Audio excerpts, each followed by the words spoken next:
O Senhor esteja convosco. Ele está no meio de nós. Proclamação do Evangelho de Jesus Cristo, segundo João. Glória a vós, Senhor. Ao anoitecer daquele dia, o primeiro da semana, estando fechadas por medo dos judeus as portas do lugar onde os discípulos se encontravam, Jesus entrou e, pondo-se no meio deles, disse: a paz esteja convosco. Depois destas palavras, mostrou-lhes as mãos e o lado. Então os discípulos se alegraram por verem o Senhor. Novamente Jesus disse: a paz esteja convosco. Como o Pai me enviou, também eu vos envio. E depois de ter dito isso, soprou sobre eles e disse: recebei o Espírito Santo. A quem perdoardes os pecados, eles lhes serão perdoados. A quem os não perdoardes, eles lhes serão retidos. Tomé, chamado Dídimo, que era um dos 12, não estava com eles quando Jesus veio. Os outros discípulos contaram-lhe depois: vimos o Senhor. Mas Tomé disse-lhes: se eu não vir a marca dos pregos em suas mãos, se eu não puser o dedo nas marcas dos pregos, e não puser a mão no seu lado, não acreditarei. 8 dias depois, encontravam-se os discípulos novamente reunidos em casa, e Tomé estava com eles. Estando fechadas as portas, Jesus entrou, pôs-se no meio deles e disse: a paz esteja convosco. Depois disse a Tomé: põe o teu dedo aqui e olha as minhas mãos. Estende a tua mão e coloca-a do meu lado. E não sejas incrédulo, mas fiel. Tomé respondeu: meu Senhor e meu Deus. Jesus lhe disse: acreditastes porque me viste? Bem-aventurados os que creram sem terem visto. Jesus realizou muitos outros sinais diante dos discípulos, que não estão escritos neste livro, mas estes foram escritos para que acrediteis que Jesus é o Cristo, o Filho de Deus, e para que, crendo, tenhais a vida em seu nome. Palavra da salvação.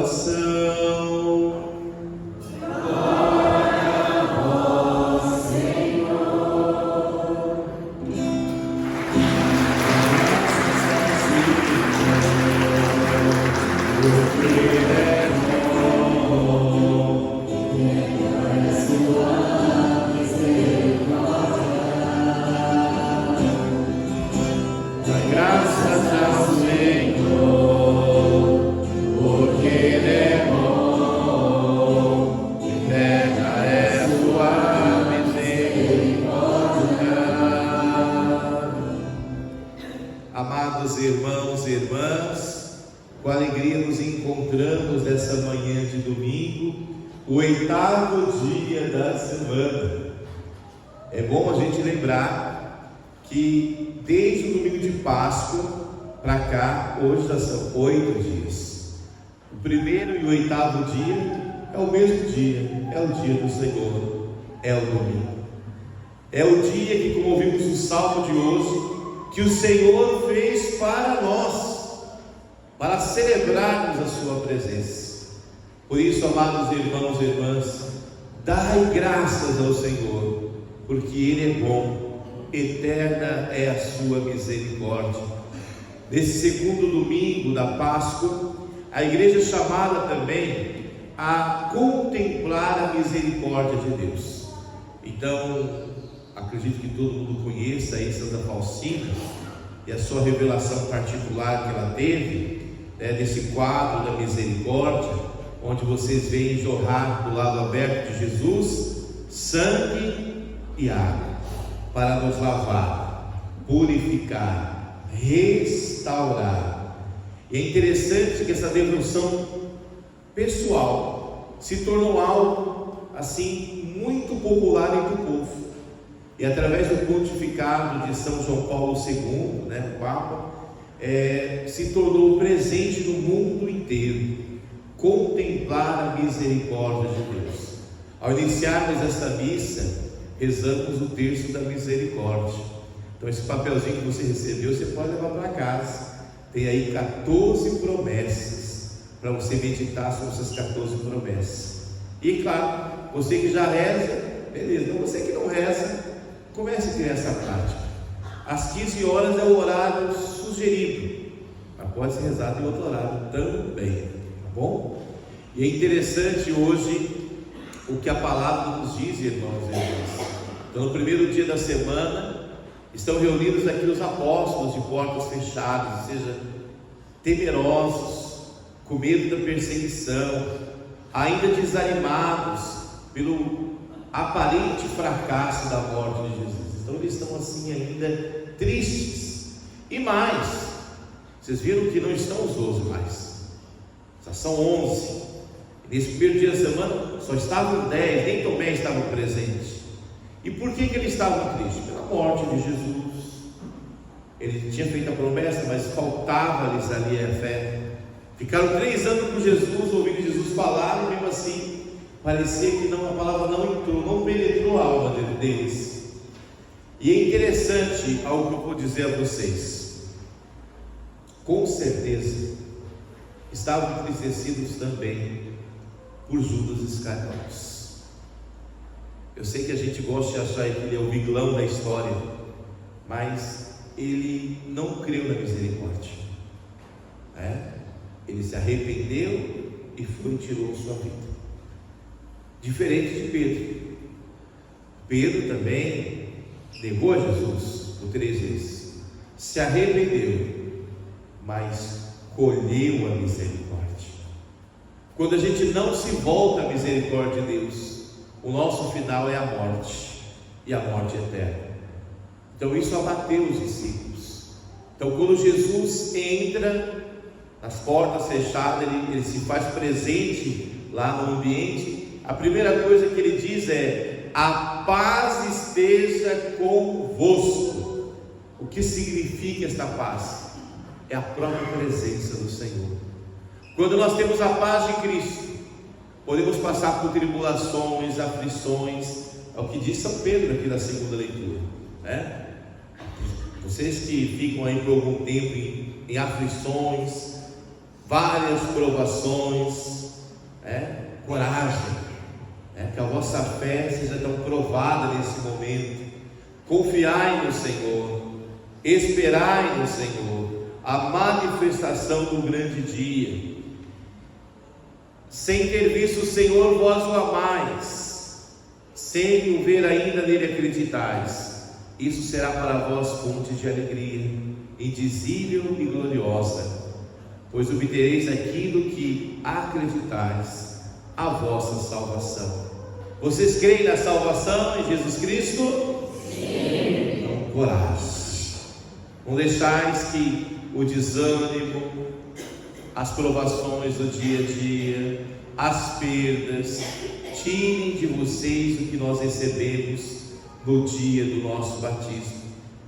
São Pedro vai nos lembrar, pela ressurreição de Jesus Cristo dentre os mortos, ele nos fez nascer de novo para uma nova esperança.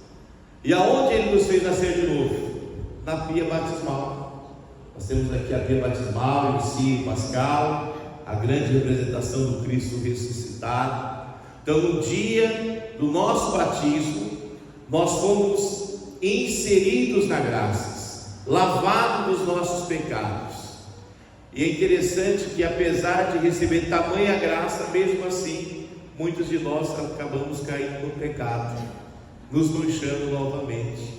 E é por isso que nessa primeira aparição Jesus mais uma vez diz: a paz esteja convosco, como o Pai me enviou, também eu vos envio.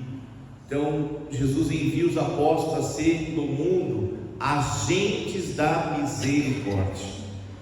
A quem perdoares os pecados, eles lhes serão perdoados; a quem não os perdoares, eles lhes serão retidos. Vejam, irmãos, que alegria no sacramento da reconciliação, da confissão, sermos regenerados na mesma graça do batismo, recebemos uma vida nova. Quantas pessoas já foram lá, se confessaram e parece que saiu aquele peso enorme nas suas costas, porque de fato a igreja recebeu essa autoridade, recebeu esse poder, poder que é serviço, poder que é regeneração da humanidade, poder que nos leva para a graça da salvação. Então não temos medo de fazer a nossa confissão dos nossos pecados e de buscarmos uma vida nova. Tem gente que é aquela história, né? Confessa em casa. Não preciso. Tá bom, você se basta, né? Você se basta, não precisa de Deus. Padre, eu me confesso com Deus. Será mesmo? Ou você se confessa consigo mesmo, né? Então pensamos que o Senhor nos dê a graça da humildade para nos colocarmos diante da misericórdia de Deus. Somente a misericórdia de Deus pode nos restaurar. Não tenhamos medo. E é interessante que quando os discípulos vão falar para Tomé: olha, vimos o Senhor, ele acreditou ou não? Não acreditou. Assim como muitos irmãos e irmãs batizados que conhecem a fé não acreditam. Muitos irmãos e irmãs vivem uma vida na penumbra, vivem uma vida na escuridão das trevas, porque não creem. A fé, ela ilumina o nosso caminho. Amados, não é só ser batizado, é ser batizado e viver a graça da fé, a graça que nós recebemos, porque essa fé é como uma grande lamparina que ilumina não só o nosso caminho, mas também ilumina o caminho do outro. Vou fazer uma pergunta para vocês, hein? Olhe para a sua vida. A sua fé tem iluminado a sua vida? Tem iluminado as suas decisões? Tem feito com que as pessoas que estão em torno a você sejam iluminadas pela graça do Cristo? Como tem sido a sua fé? Olhemos bem, porque é como vimos lá na primeira leitura do Atos dos Apóstolos, mais e mais pessoas se juntavam ao grupo dos apóstolos. Eles acompanhavam o ensinamento dos apóstolos, viviam a comunhão fraterna, da fração do pão, viviam nas orações, tinham tudo em comum, não havia necessidade entre eles, eram um só corpo e uma só alma. E por que os cristãos eram assim? E mais pessoas iam em busca dessa experiência, porque a fé que esses cristãos tinham iluminava aqueles que não eram cristãos ainda. A fé que eles experimentaram não iluminava só a si mesmo, mas era como um farol, como uma lamparina iluminar a outros. Quando nós falamos partilhavam tudo, não só os bens materiais, gente, não havia necessidade não só material, mas também humana. Às vezes parece que nos falta essa intimidade de estarmos juntos, mesmo na família, cada um faz a refeição no seu horário, falta conversar um pouco sobre a sua vida, partilhar a vida, ter esse só corpo, uma só alma, é ter essa disposição de estar junto um com o outro. Muitos irmãos e irmãs às vezes vão na missa, quando termina a missa, saem correndo, parece que não quer ver ninguém, não quer dar um oi, não quer dar um bom dia, não quer dar uma boa tarde, Eu acho muito bonitinho quando alguns saem, ficam batendo papo aqui no corredor, porque é isso, nós estamos vendo que Que bom estarmos juntos em comunidade, né? Juntos celebrando o ressuscitado. Então não havia necessidade entre eles, não só necessidade material, mas necessidade humana.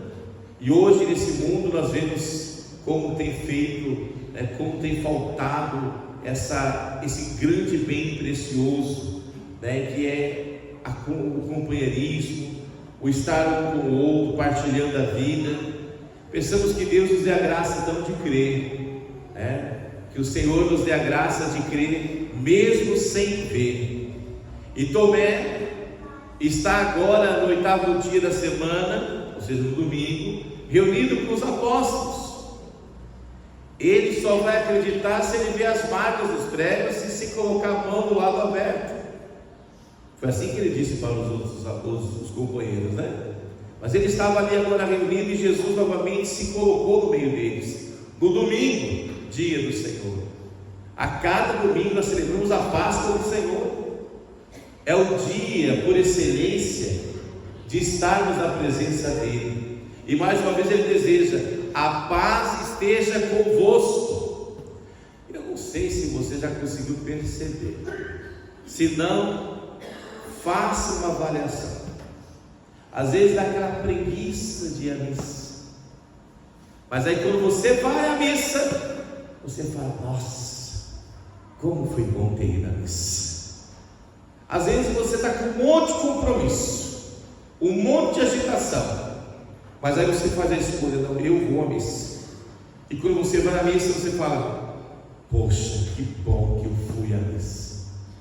E quando você fica muito tempo sem ir à missa dominical, às vezes uma semana, um mês, 2 meses, e quando você volta, você fala para si mesmo: por que eu deixei de vir à missa? Como é bom estar na presença dele. A paz do Senhor está conosco. A paz do Senhor nos enche da graça. A paz do Senhor é a própria presença de Jesus, essa presença que nos reanima e nos enche da graça. Depois ele se virou para Tomé e disse: vem, Tomé, toca aqui, nas feridas abertas, toca aqui no lado aberto, e não seja incrédulo, mas fiel. E qual foi a profissão de fé que Tomé fez? Meu Senhor e meu Deus. Ele viu um homem ressuscitado, mas ele viu mais do que um homem. Ele viu em Jesus o quê? O seu Senhor e seu Deus. Ele deu mais um passo. Embora ele não acreditou na ressurreição de Jesus no primeiro momento, quando ele viu o ressuscitado, ele creu: Jesus Cristo é o Senhor, e é por ele e para ele que nós vivemos. Nele nós recebemos a vida nova, que é inspirada e iluminada pela graça da fé. Essa fé que cada vez mais vai aumentando quanto mais nós rezamos. E é inesgotável a graça, porque o Espírito Santo é abundante, ele vai nos enchendo. Quanto mais você reza, mais e mais Deus vai te dando a graça da intimidade. Agora, se você não reza, fica naquela preguiça desgraçada. Aí não adianta vir na confissão: padre, eu estou desanimado na fé. Aí a primeira coisa que eu pergunto sempre é: está rezando? E aqui que alguns respondem: não. Mas claro que fica desanimado, gente. Se você não reza, vira bicho. Entende? O que significa virar bicho? Passa a viver só pelos instintos, passa a viver só na carne, só na realização da carne. Entende? Só que a realização da carne apenas pode dar até momentos de satisfação, mas não traz a felicidade. A felicidade é Deus. E à medida que eu oro, mais e mais eu estou na presença dele. É uma amizade que vai se intensificando. Peçamos a Deus nesse dia que nos dê a graça da intimidade, a graça de crer.